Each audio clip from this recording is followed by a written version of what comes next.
यहाँ आज भी 7,000 साल से छुपकर बैठे हैं गुरु कृपाचार्य।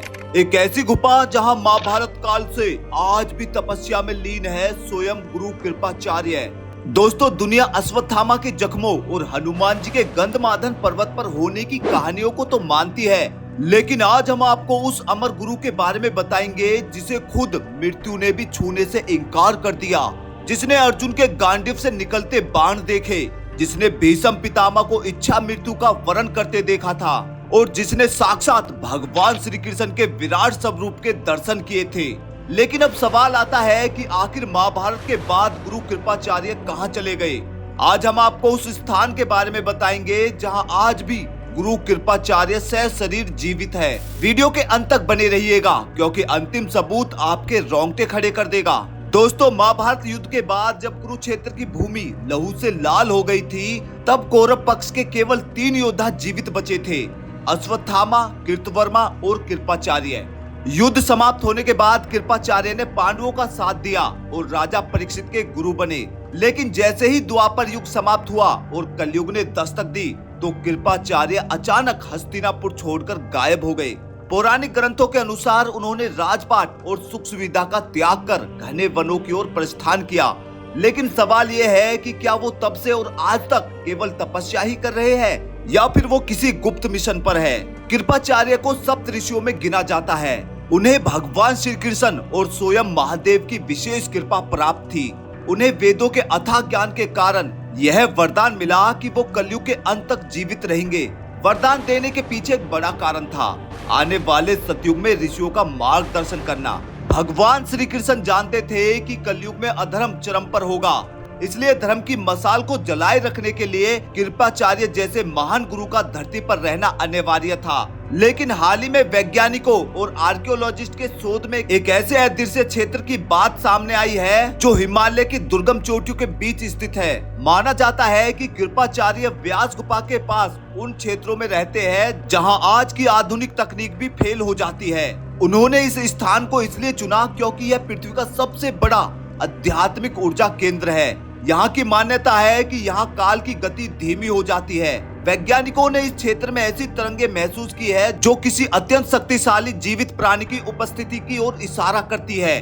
कृपाचार्य की कलयुग में भूमिका सबसे महत्वपूर्ण है। शास्त्रों के अनुसार जब कलयुग अपने अंतिम चरण में होगा और भगवान विष्णु कल्कि के रूप में अवतार लेंगे, तब कृपाचार्य उनके मुख्य गुरु की भूमिका निभाएंगे। वो भगवान कल्कि को दिव्य अस्त्र शस्त्रों की शिक्षा देंगे ताकि अधर्म का नाश हो सके। अब बात करते हैं उस अंतिम जिंदा सबूत की जिसने पूरे सनातन धर्म को हिलाकर रख दिया। दरअसल दोस्तों, साल 2001 में हिमालय के कुछ ट्रेकर्स ने दावा किया है कि उन्होंने कैलाश पर्वत की मानसरोवर झील के पास एक ऐसे व्यक्ति को देखा है जिसकी लंबाई 10 फीट से अधिक है और जिसके शरीर से एक दिव्य तेज निकल रहा था। लेकिन जब वो ट्रेकर्स उस दिव्य पुरुष के पास गए तो वो महापुरुष एक भाप बनकर गायब हो गए। उन सब के लिए यह एक सपना जैसा था। उन लोगों को विश्वास ही नहीं हो रहा था कि क्या ऐसा भी कलयुग में हो सकता है। दोस्तों, अब आपके मन में यह सवाल जरूर उठ रहा होगा कि आखिर कृपाचार्य बार बार महादेव की आराधना करने कैलाश ही क्यों जाते हैं। क्या यह केवल भक्ति है या इसके पीछे कोई गहरा पौराणिक रहस्य छुपा है। तो दोस्तों, आपको बता दूं कि कृपाचार्य का जन्म ही महादेव के अंश और रुद्र के आशीर्वाद से हुआ था।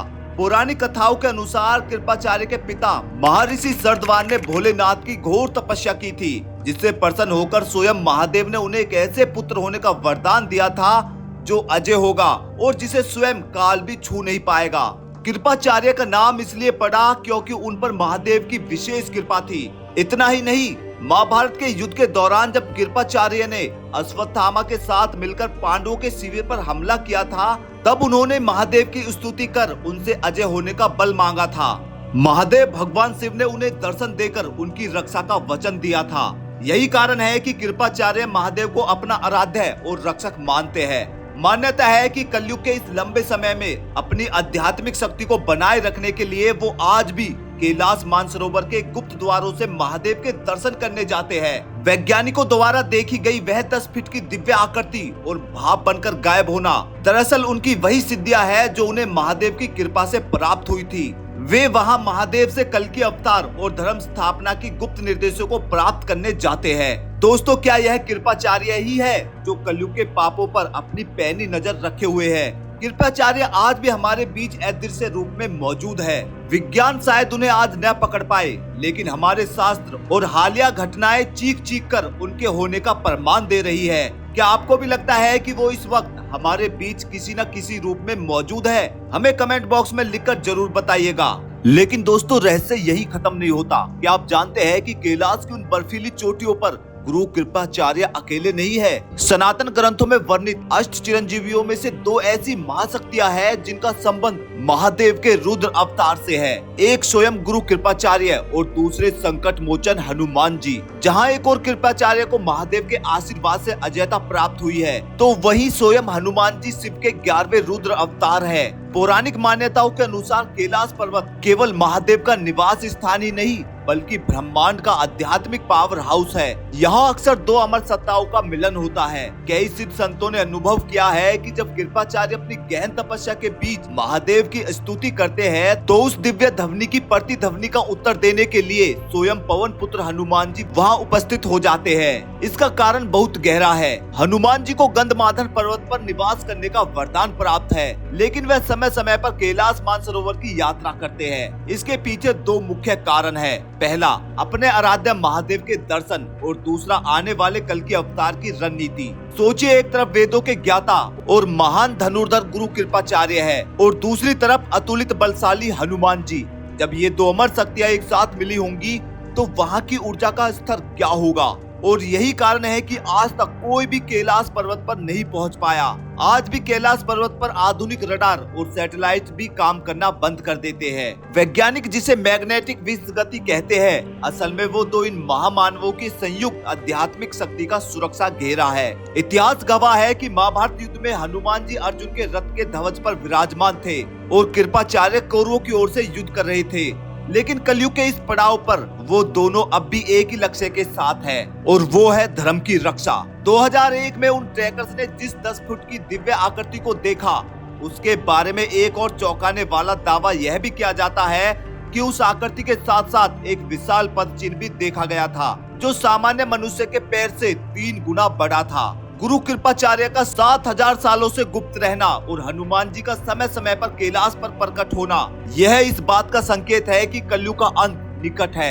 ये अमर गुरु आज भी जीवित है। जब अधर्म की अति होगी, तब हिमालय की कंदराओं से ये शक्तियां बाहर निकलेंगी। कृपाचार्य कल्कि को शस्त्र विद्या देंगे, तो हनुमान जी उन्हें वह अदम्य साहस और भक्ति प्रदान करेंगे जिससे सतयुग की पुनः स्थापना होगी। तो अगली बार जब आप हिमालय की उन ऊंची चोटियों की ओर देखें, तो याद रखिएगा कि वहाँ कोई है जो हजारों सालों से जाग रहा है। मिलते हैं एक और रहस्यमय वीडियो के साथ। तब तक देखते रहिए धर्मा स्टोरीज, क्योंकि धर्म ही सबसे बड़ा कर्म है।